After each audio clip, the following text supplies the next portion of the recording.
একদিন রাতে এই গ্রামের একজন মাছ বিক্রেতা রাতের বেলা মাছ বিক্রি করে বাড়িতে যে খাওয়ার জন্য কিছু মাছ নিয়ে ফিরছিলেন। এমন সময় সেই লোকটা যখন ওই শিমুল গাছের কাছে আসে তখনই অদ্ভুত একটা অদৃশ্য আওয়াজ ভেসে আসে। কেউ ওনাকে বলে, কিরে, মাছ নিয়ে বাড়িতে ফিরছিস, মাছ কি তুই শুধু একা খাবি নাকি আমরাও খাবো? আমাদের কিছু মাছ দিয়ে যা। অদৃশ্য কারো কথায় সে মাছ বিক্রেতা লোকটা বুঝতে পারলেন এই আওয়াজটা সাধারণ কোনো আওয়াজ না, কারণ মানুষের কথার আওয়াজ এরকমটা হয় না। উনি ওই শিমুল গাছের বিষয় জানেন এখানে অনেক ভয়ের ঘটনাও ঘটে। এসব জেনে বুঝে উনি সাহস করে বললেন, আপনি কি? আমি জানি না, আমি তো আপনাকে চিনি না। আপনাকে কেন আমি মাছ দিতে যাব? এগুলো মাছ আমার পরিবারের জন্য আমি নিয়েছি। আমি আপনাকে কেন মাছ দেব? কথাটা বলে উনি সামনের দিকে একটু এগোলে এবার ভয়ঙ্কর একটা আওয়াজে বললেন, দেখ, তোকে আবারও বলছি, আমাকে কিছু মাছ দিয়ে যা, নইলে অনেক বড় সমস্যা হবে। এরকম একটা আওয়াজ শোনার পর উনি মাছ দিতে রাজি হন না। উনি রাজি না হয়ে আবারও বাড়ির দিকে যেতে থাকেন। উনি বাড়ির দিকে যাচ্ছে এমন সময় বুঝতে পারে ওনার পেছনে পেছনে কেউ আসছে ফিল করায় উনি পেছনে ঘুরে তাকিয়ে দেখেন কুচকুচে কালো একটা বিড়াল। বিড়ালটা সাধারণ বিড়াল থেকেও অনেক বড়, আর বিড়ালটার চোখগুলো কেমন জলজল করছে। বিড়ালটাকে দেখে উনি একটু ভয় পান, কিন্তু সাহস হারাননি। উনি সাহস করে আবারও হাঁটতে থাকেন। এদিকে তার পেছনে পেছনে বিড়ালটাও যাচ্ছে। উনি থেমে গেলে বিড়ালটাও থেমে যায়। উনি হাঁটলে বিড়ালটা হাঁটে। এমন অবস্থা দেখে উনি একটু রাগ করে বললেন, আমি জানি তুই সাধারণ কোনো বিড়াল না, তুই মাছ খাবার লোভে আমার পেছনে পেছনে এসছিস, তাই না? তোর ইচ্ছা আর পূরণ হবে না। আমি যেহেতু একবার বলেছি তোকে মাছ দেব না, এর মানে দেব না। ওনার এরকম কথাই সে বিড়ালটা কেমন আওয়াজ করতে থাকে। তখন উনি রেগে রাস্তার পাড়ে থাকা শক্ত মাটি দিয়ে বিড়ালটাকে উদ্দেশ্য করে ঢিল মারতে থাকে। এমন অবস্থায় বিড়ালটা ঢিল লাগলে অন্ধকারে মিলিয়ে যায়। বিড়ালটা চলে যাবার পর উনি বাড়িতে চলে যায়। উনি বাড়িতে যাবার পর এই ঘটনার কাউকে বলেন না। এই ঘটনার 2 দিন পর ওনার একটা ছেলে মারা যায়। ওনার ছেলে পানিতে ডুবে মারা গিয়েছিল। ওনার ছেলে মারা যাবার বিষয়টা সাধারণ কোনো বিষয় ছিল না, কারণ ওনার ছেলে সাঁতার জানতো। সাঁতার জানলে কেউ কিভাবে ডুবে মারা যাবে? ওনার ছেলে মারা যাবার পরের দিন স্বপ্নে ওনাকে একটা ভয়ঙ্কর অবিবেশে বলে, কিরে, তোকে বলছিলাম না আমাকে মাছ দিয়ে যা? আমাকে তো মাছ দিলি না, উল্টো ঢিল ছুঁড়ে আঘাত করলি। এখন কেমন লাগলো? তোর ছেলেকে আমি ডুবিয়ে মেরেছি। কথাটা বলে চলে যায় সে অবয়বটা। ওই জিনটা শুধু মাছ বিক্রেতার ছেলেকে মারেনি, শুধু ওনাকে ভয় দেখায়নি, গ্রামের আরো অনেককেই ভয় পেয়েছে শিমুল গাছের ওখানে। অনেকের ক্ষতিও হয়েছে। অনেকের ক্ষতিও ভয় পাওয়া ওই শিমুল গাছটার মালিকের কাছে যায়। ওনার কাছে গিয়ে বলেন, আপনার শিমুল গাছটা কেটে ফেলুন, এই গাছটা অনেক ভয়ানক, অনেক ভয়ের ঘটনা এখানে ঘটে। আমরা রাতের বেলা বাজার থেকে একা ফিরতে পারি না। সবার কথায় শিমুল গাছের মালিক চিন্তা করেন গাছটা কেটে ফেলবেন। উনি চিন্তা মতো গাছটা কাটার একদিন আগে রাতের বেলা একটা স্বপ্ন দেখেন।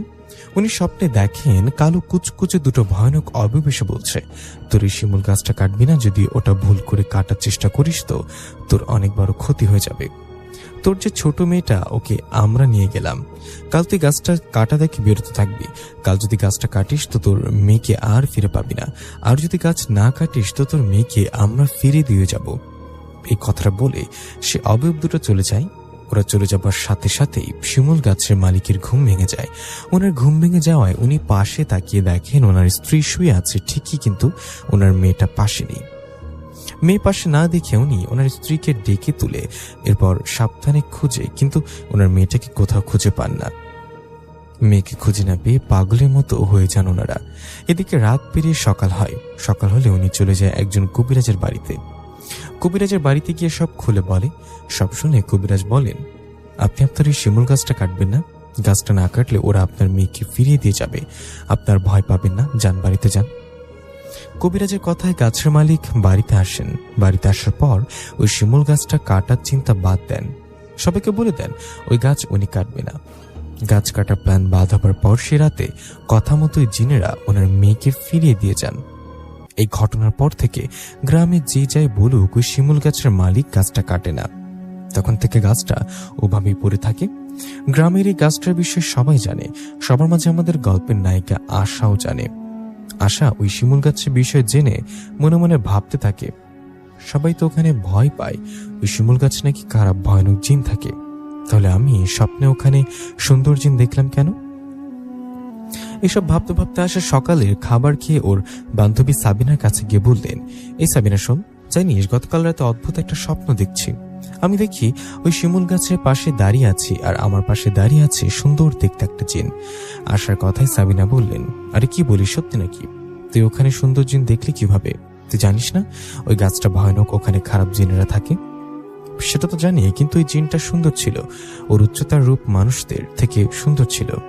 আশার কথায় সাবিনা বললেন, আচ্ছা এসব বাদ দে, একবার দেখেছিস, এটা শুধু স্বপ্নে হতে পারে। এরপরও যদি ওই জিনটাকে দেখিস তো ওর সাথে কথা বলবি, স্বপ্নের মধ্যে জিজ্ঞাসা করবি কেন ওকে দেখিস। বান্ধবীর কথায় আশা রাজি হয়ে বললেন, ঠিক আছে তাই করব। আজকে কি কলেজ যাবি? তখন সাবিনা বলল, হ্যাঁ, বাড়িতে ভালো লাগছে না, চল গিয়ে দুটো ক্লাস করে আসি। বান্ধবীর কথায় আশা বললেন, ঠিক আছে তুই রেডি হয়ে আয়, আমি বাড়িতে গিয়ে রেডি হয়ে রাস্তায় আসছি। এই বলে বাড়িতে চলে গেলেন আশা। আশা বাড়িতে গিয়ে রেডি হয়ে বান্ধবী সাবিনার সাথে চলে গেলেন কলেজে। কলেজে গিয়ে 2-3টা ক্লাস করে আবারও দুজনে বাড়ির দিকে আসার সময় সাবিনা বলল, এই আশা, পেছনে দেখ কে আসছে, তোর বয়ফ্রেন্ড হাসান আসছে। সাবিনার কথায় আশা পেছনে তাকিয়ে দেখলেন সত্যি ওর বয়ফ্রেন্ড হাসান ওদের দিকে আসছে। এমন সময় সাবিনা বলল, আশা তোর কথা বল, আমি তাহলে আসি কেমন? কথাটা বলে সাবিনা বাড়িতে চলে গেলে আশা ওর বয়ফ্রেন্ডের সাথে বেশ কিছুক্ষণ গল্প করে বাড়িতে চলে গেলেন। এই ঘটনার দিন রাতে আশা রাতের খাবার খেয়ে ঘুমিয়ে গেলেন। আশা ঘুমিয়ে যাবার পর স্বপ্নে জিনটা আবারও আসলেন আশার কাছে। জিনটা আসা এবার আশার স্বপ্নের মধ্যে বললেন, আপনি কে? আমি 2 দিন ধরে আপনাকে দেখছি কেন? আমি জানি আপনি সাধারণ কোনো মানুষ না, আপনি নিশ্চয়ই জিন জাতীয় কেউ। আপনি জিন হয়ে আমাকে দেখা দেন কেন? আশার কথায় জিনটা মিষ্টি কণ্ঠে বলেন, তোমাকে দেখা দিক একটা কারণ আছে। তুমি কি আমার সামনে বাস্তবে কথা বলতে পারবা? জিনটার কথায় আশা বললেন, হ্যাঁ পারবো। আপনি আমাকে ভয় না দেখালে আমি ভয় না পেলে কথা বলবো। আপনি আমার সামনে এসে কথা বলেন। আশার এরকম কথায় জিনটা বললেন, ঠিক আছে তাই হবে, আমি তোমার সাথে দেখা করব, কথা বলবো। তুমি শুধু আমার কথা তোমার পরিবারকে বলবা না। এই বলে চলে যায় জিনটা। এদিকে সকাল হলে ঘুম ভেঙে যায় আশার। ঘুম ভেঙে যেতেই আশা উঠে হাত মুখ ধুয়ে খাবার খেয়ে চলে গেলেন বান্ধবী সাবিনার বাড়িতে। সাবিনার বাড়িতে গিয়ে আশা বললেন, এই আশা জানিস কি হয়েছে? আমি না রাতে স্বপ্নের জিনটাকে আবার দেখছি। ওই জিনটা আমার স্বপ্নে এসে বলছে আমার সাথে বাস্তবে দেখা করবে। আমার তো ভেবে কেমন ভয় ভয় কাজ করছে।